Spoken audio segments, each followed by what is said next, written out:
I actually thought that Johnny's was Temple Beth Avodah because he knew every single person who walked in and out. And I either thought that that was where this community worships, or that he planted everyone there so that I would know how loving and wonderful both he and the community truly is. I had French toast that day. Quite delicate.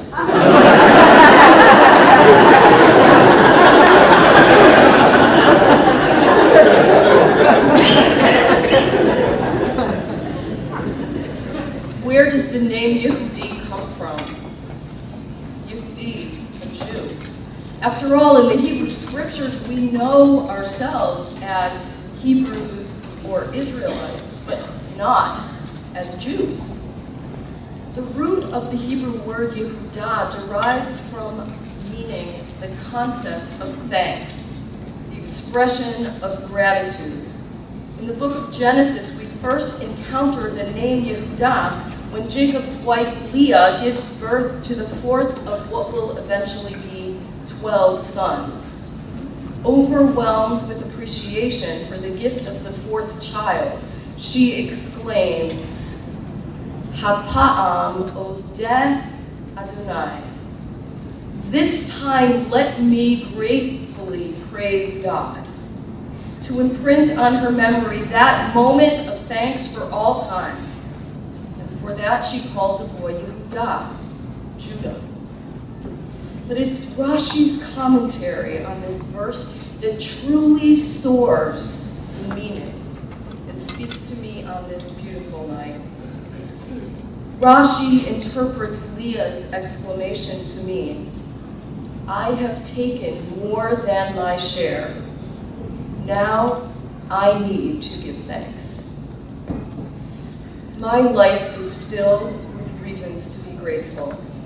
Healthy parents, a younger sister and niece and nephew, wonderful aunt, uncle, and cousins who live close by, a husband who is truly a saint, 2 beautiful daughters who thankfully are more like him than me, and a community, this community, that has embraced me and all of the ones I love since our move to this area nearly 10 years ago. After relocating a few times in our early careers as young rabbis looking to find our way, Joe and I are proud to say that we have raised our family here, just outside the city of Boston, which I fell in love with and continue to love, even years before I came here from Cleveland to go to college. We have raised our children with the protecting presence of all of you, my congregational family that has guided me and all 4 of us along the way. I have taken more than my share.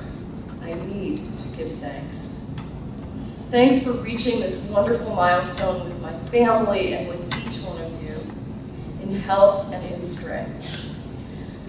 For the daily dynamic opportunity to do what I love to do as a rabbi and teacher in the congregation as a proud representative of our long and rich Jewish tradition.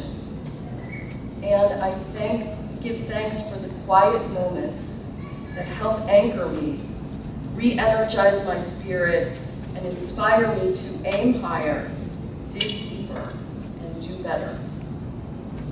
When I saw the words "Decade of Thanks" appear on the home screen of our website, I thought, okay, I can live with that. I'm the one who's enjoyed the decade of thanks, and tonight is my opportunity to thank you.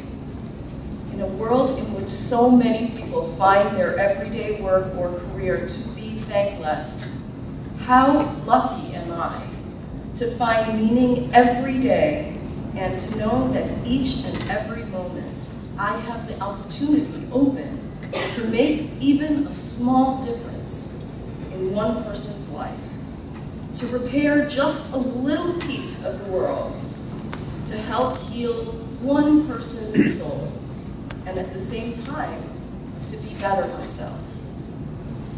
There's so many complex and compelling pieces of the rabbinate that you have all helped me to create here at this synagogue. The greatest joy for me has been doing this work with each and every one of you. In your company, with your stories and songs, laughs, debates, even disagreements, but above all, with the deep fulfillment that characterizes our work as partners here. My satisfaction over the years has come in knowing you and your families, in the joy of watching your children grow, and in the sadness of being there as we suffer the losses that in that moment seem insurmountable.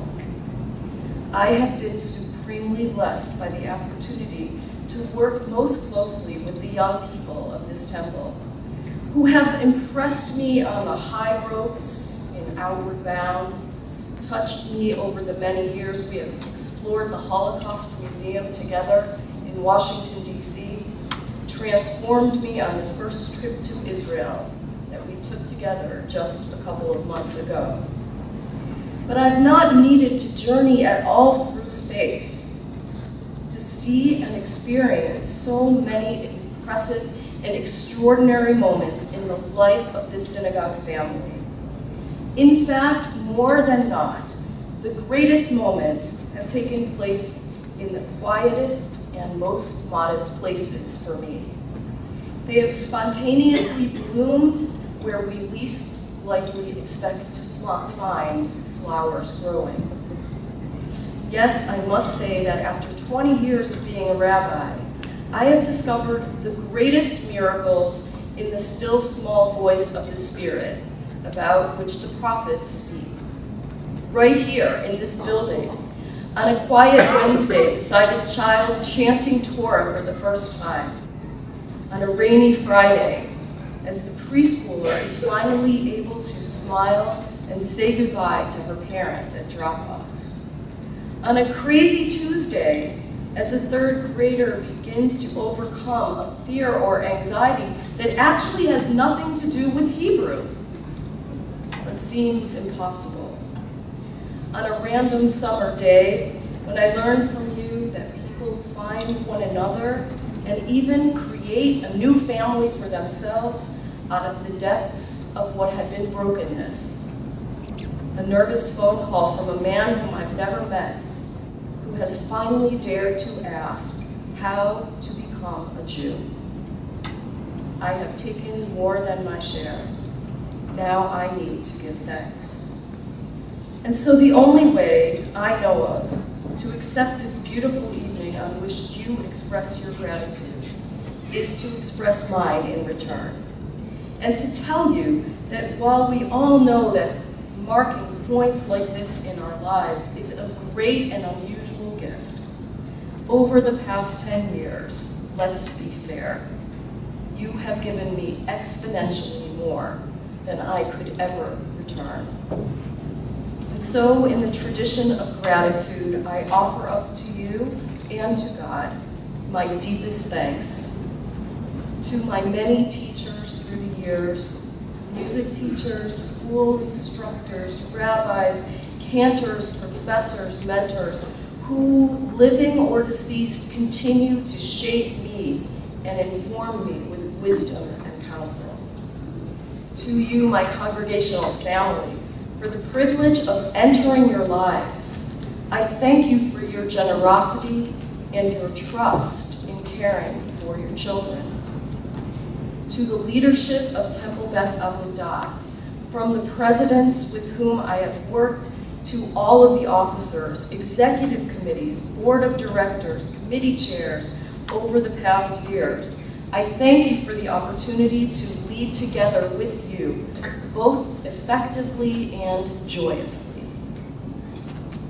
To my colleagues at this synagogue, teachers, tutors, rabbi, cantor, educators, administrative leaders, assistants, all of you, each and every one of you, I hope that you know from our everyday interactions, our shared successes, our belief in working together to confront difficulties with combined minds and merged hearts as true members of a team.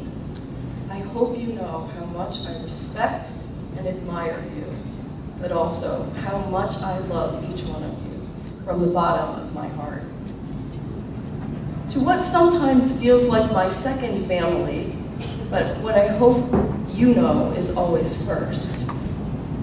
Thank you, Joe, Rosie, and Carly, for teaching me more about being a rabbi than you will ever know.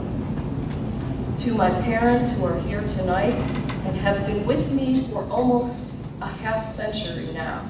I remember when old people used to sing.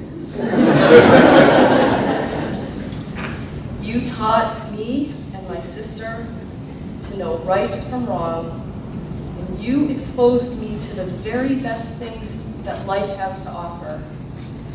Jewish practice and ritual, music, culture, education, travel, and the arts.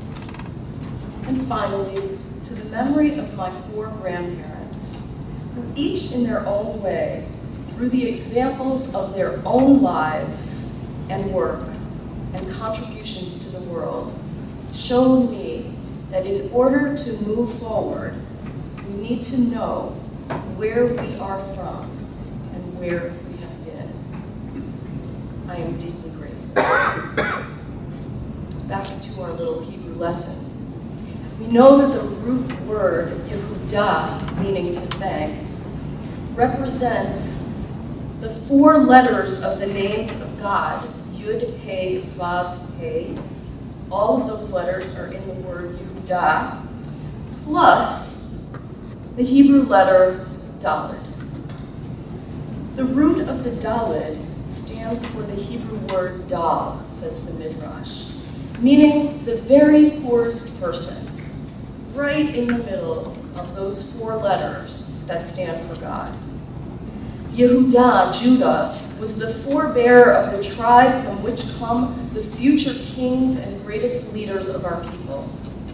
But in his own eyes, Yehudah always saw himself with that Daled, as the poor person, the average person, from a modest family and a little-known, hard-working tribe. He felt that no matter how great his position, whatever he had, these were undeserved gifts from God.